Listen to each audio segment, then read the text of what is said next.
Accept Me as Your Boyfriend, novel remaja, karya Raya Mipi. Blur, bagi Nuna, pacaran itu harusnya dengan orang yang kita sayangi dan menyayangi kita. Tapi Arga, cowok paling menyebalkan di matanya, tiba-tiba mengumumkan ke sentero sekolah kalau mereka pacaran. What? Jangankan pacaran, suka aja nggak? Bab 1, Janji. Nuna berjalan sempoyongan menuju pintu keluar. Kepalanya terasa berat. Ia berhenti ketika kakinya sudah menginjak rumput hijau yang tertata apik di halaman kafe itu.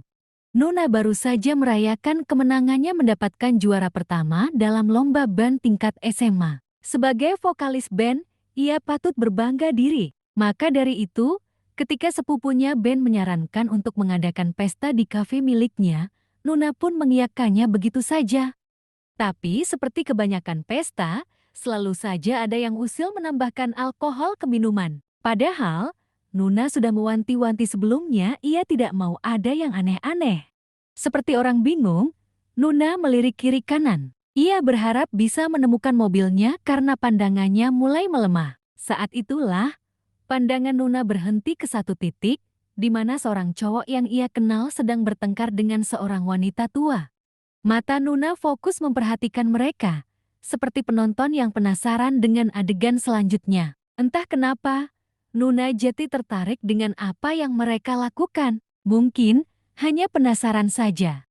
Wanita tua itu berteriak, lalu berbalik. Tapi cowok itu langsung memegang tangannya, menahannya untuk tidak pergi. Kemudian, wanita tua itu melepas tangan cowok itu dengan hentakan keras. Lalu secepat mungkin, ia masuk ke mobilnya yang terparkir tidak jauh dari tempat itu. Ia pun tancap gas pergi. Cowok itu tertegun sampai mobil itu menghilang dari pandangannya. Perlahan, sesuatu yang hangat mengalir di kedua bola matanya tanpa bisa ia cegah. Arga kenapa? Tanya Nuna, yang tahu-tahu saja sudah berdiri di depan cowok yang ternyata bernama Arga itu. Arga terkejut menyadari kehadiran Nuna, seketika ia seka air matanya dengan punggung tangan. Arga nangis ya? Tanya Nuna lagi. Apaan sih? Nangis? Enggak, balas Arga sewot. Jangan sampai deh Nuna mengira ia beneran nangis karena hal itu sungguh memalukan baginya. Arga berbalik, mencoba menghindar. Sontak, Nuna merentangkan tangan, menghalangi jalannya. Arga nggak boleh pergi sebelum kasih tahu Nuna kenapa Arga nangis. Terus, siapa wanita tadi? Tanya Nuna penasaran. Lo kenapa sih? Kenapa jadi kepo sama urusan gue? Kita tuh nggak akrab. Jangan sok peduli, kecam Arga, tidak suka. Nuna menggelengkan kepalanya. Nuna peduli kok sama Arga. Kalau Arga punya masalah, cerita sama Nuna. Nuna dengan senang hati akan bantuin Arga, kata Nuna dengan senyum lebar, tapi disambut tatapan aneh dari cowok itu. Ini membingungkan. Tidak biasanya Nuna bersikap sepeduli ini padanya. Seperti bukan Nuna saja. Karena setahu Arga, ia dan Nuna bukanlah teman akrab yang terbiasa berbagi cerita. Stres lo ya? Sembur Arga kesal sambil menepis tangan Nuna. Tapi cewek itu tetap saja ngotot tidak mengizinkannya pergi sebelum bercerita sehingga tanpa sengaja ia menarik tangan Nuna, seolah meraihnya ke dalam pelukan. Untung saja, Arga menyadari hal itu, sehingga tubuh Nuna tidak sampai menyentuh tubuhnya. Hanya saja, wajah Nuna kini berada tepat di depan wajahnya, dalam jarak hanya sejengkal. Sangat dekat. Ada yang bilang, pose seperti ini disebut area karbon dioksida, menunjukkan jarak antara dua orang yang cukup dekat sehingga bisa merasakan nafas satu sama lain. Siapapun yang berlawanan jenis dan masuk dalam wilayah ini, tiba-tiba akan lebih tertarik pada lawannya. Namun, tiba-tiba Arga merasakan ada bau yang aneh dari tubuh cewek itu. Bau yang tidak biasa. Bukan bau parfum, tapi alkohol. Lo mabuk ya? Arga mendorong tubuh Nuna langsung. Pantasan, ngomong ngaco dan sok peduli sama gue. Hah, gue pikir kenapa lagi? Nggak, Nuna nggak mabuk. Beneran deh. Nuna mengacungkan jarinya membentuk huruf V plus senyum lebar yang terlihat aneh. Pokoknya Arga nggak boleh pergi sebelum cerita. Wanita tadi nyokap gue. Udah ya, kata Arga akhirnya. Terus, tanya Nuna polos. Arga menghembuskan nafas berat. Ia ingin sekali berteriak sekeras mungkin, melepaskan beban di hatinya. Diliriknya Nuna yang sekilas seperti gadis bodoh karena pengaruh alkohol.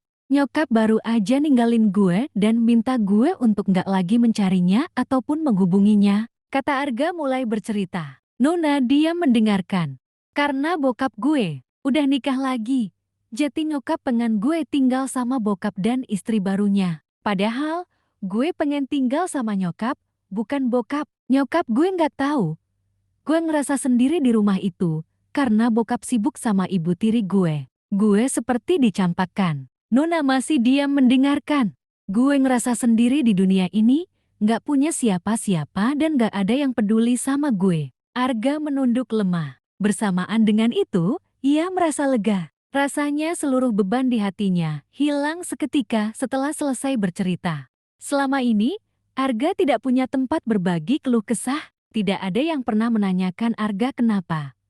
Baik itu mama, papa, ataupun ibu tirinya. Yang mereka katakan hanyalah, Arga harus menerima kenyataan bahwa perceraian kedua orang tuanya adalah solusi yang terbaik. Sudah, itu saja, tanpa mempedulikan bagaimana perasaan Arga yang terluka. Tapi sekarang ada Nuna, sekalipun cewek itu setengah teler, tapi tidak apa-apa. Arga senang sudah berani bercerita. Setelah ini, terserah Nuna jika ia bisa mengingat ataupun melupakan semuanya. Arga tidak mempermasalahkan hal itu. Toh, ia tidak mengharapkan apa-apa dari seorang Nuna.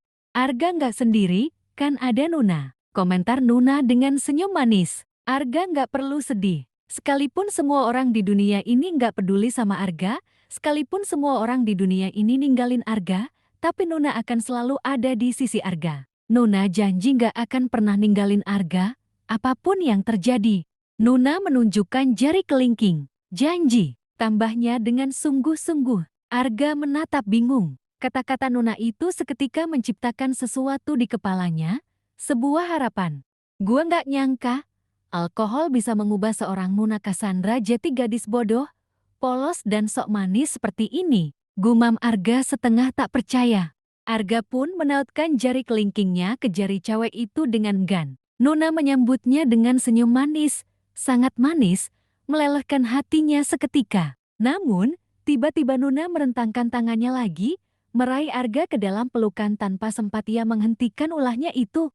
Arga jangan sedih lagi ya, Nuna akan selalu ada buat Arga. Kata Nuna sambil menepuk pelan pundak Arga, membuatnya merasa nyaman, sangat nyaman. Sehingga ia menghentikan niatnya untuk melepaskan pelukan itu. Entah kenapa, pelukan Nuna terasa hangat dan juga menenangkan, seperti pelukan mama yang sudah lama tidak Arga rasakan. Perlahan, tepukan Nuna mulai melemah sampai akhirnya berhenti. Bersamaan dengan itu, pelukannya pun terlepas, tapi kepala Nuna masih bersandar di bahunya. Nuna, panggil Arga ragu. Tidak ada reaksi apapun. Arga melepaskan pelukannya perlahan. Tapi tiba-tiba tubuh Nuna ambruk, hampir saja jatuh kalau tidak Arga segera meraihnya lagi ke dalam pelukan. Gawat, Nuna pingsan. Bersambung,